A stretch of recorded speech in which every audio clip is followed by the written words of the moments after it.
ये कहानी है एक डरावनी रात की। किसी गांव में बंटी नाम का एक लड़का रहता था। वो परीक्षा देने के लिए गुजरात जा रहा था। ठंडी का दिन था। चारों तरफ से कोहरा छाया हुआ था। आमने सामने भी कोई नहीं दिख रहा था। पूरे 15 घंटे के बाद वो गुजरात पहुंच गया था। परीक्षा अगले दिन थी, इसलिए वह एक होटल में रहने के लिए सोचा। रात हो गई थी और कहीं भी उसे उसके बजट में सस्ता होटल मिल नहीं रहा था। काफी ढूंढने के बाद उसे एक सस्ता होटल मिला। वो उस होटल में एक कमरा बुक करवाया और जब वह कमरे में गया तो देखा कि कमरे के चारों तरफ जाले लगे हुए थे। ऐसा लग रहा था कि यह कमरा काफी सालों से बंद पड़ा था और कमरे के अंदर का माहौल एकदम डरावना और सुनसान लग रहा था। लेकिन उसने ये सब नजरअंदाज कर दिया और होटल से खाना मंगवाया और खा पी कर सोने चल दिया।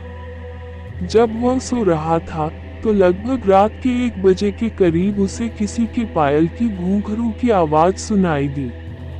वह रात एक डरावनी रात। बंटी तुरंत नींद से उठ गया और जल्दी से खिड़की के पास गया, ये पता करने के लिए को इतनी रात को किसकी पायल की आवाज सुनाई दे रही है और इस सुनसान रास्ते में कौन आधी रात को घूम रहा है, क्योंकि वहां होटल में बंटी और मैनेजर के अलावा कोई भी नहीं था। तो ये फिर किस औरत की पायल की आवाज सुनाई दे रही है। बंटी खिड़की पर काफी देर तक खड़ा रहा लेकिन उसे कोई भी नहीं दिखाई दिया। फिर उसने अपने कमरे से मैनेजर को फोन किया और उसे बताया कि मुझे इतनी रात को कब से किसी की पायल की आवाज सुनाई दे रही है। आपको भी दे रही है क्या? मैनेजर ने कहा कि सर ऐसी कोई बात नहीं है, आपको हवा से ऐसा लग रहा होगा। वैसे भी ये जंगली इलाका है, यहाँ पर तो हल्की हवा भी तूफान के जैसी लगती है। आप सो जाइए, ऐसी कोई बात नहीं है। बंटी मैनेजर की बात पर भरोसा करके फिर से सोने चला गया। कुछ देर बाद उसे दोबारा वही पायल की आवाज पहले से भी ज्यादा तेज सुनाई देने लगी। इस बार उसने अपने कमरे का दरवाजा खोला और सीधा होटल के बाहर देखने के लिए चला गया। जब वह बाहर आया तो देखा कि एक काफी लंबी औरत है जो सफेद साड़ी पहनी हुई थी। उसके काफी लंबे बाल थे और चेहरा ढका हुआ था। वो अपने हाथ में एक नारियल लेकर के होटल के चारों तरफ चक्कर लगा रही थी। ऐसा लग रहा था कि मानो अपने पायल की आवाज से किसी को बुला रही है। बंटी दौड़कर उसके पास गया कि कौन है ये औरत जो इतनी रात को यहाँ घूम रही है। लेकिन वह तुरंत ही गायब हो गई और चारों तरफ कोहरा ही कोहरा फैल गया। बंटी भी थोड़ा घबरा गया, क्योंकि जिस औरत को वह सामने से देखा था अब वो नहीं दिख रही थी। बंटी अपने होटल में वापस जाना चाहा लेकिन फिर उसे दोबारा पायल की आवाज सुनाई देने लगी। बंटी अब उसे ढूंढते हुए जंगल की ओर जाने लगा। चलते चलते वह अपने होटल से इतनी दूर आ गया उसे पता ही नहीं चला। फिर उसने उस घने जंगल में कुछ ऐसा देखा कि उसका दिल दहल गया। उसने देखा कि उस औरत ने एक पीपल के पेड़ के नीचे 5-6 लाश रखी थी और बारी बारी से एक एक को नोच नोच कर खा रही थी। उसका मुंह खून से लथपथ था और चेहरा भी एकदम डरावना था। बंटी जब ये सब देखा तो उसके पांव तले जमीन खिसक गई। ये सब नजारा देखते ही उसे डर के साथ साथ रोना भी आने लगा कि वह चुड़ैल अब मुझे भी मार देगी, क्योंकि अपने पायल के आवाज से यहाँ तक तो मुझे लेकर आई है।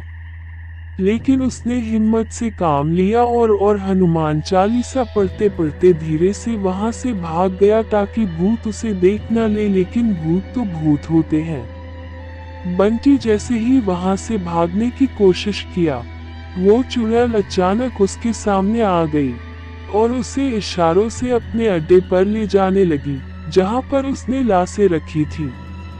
बंटी हनुमान जी जाप करके इतनी तेजी से वहां से भागा कि मानो जैसे उसके अंदर किसी की शक्ति आ गई हो। भागते भागते सीधा वह अपने होटल वापस आ गया। वहां थोड़ी देर रुका तो उसे एक आदमी दिखाई दिया। उसे देखकर ऐसा लग रहा था कि ये अच्छा आदमी है।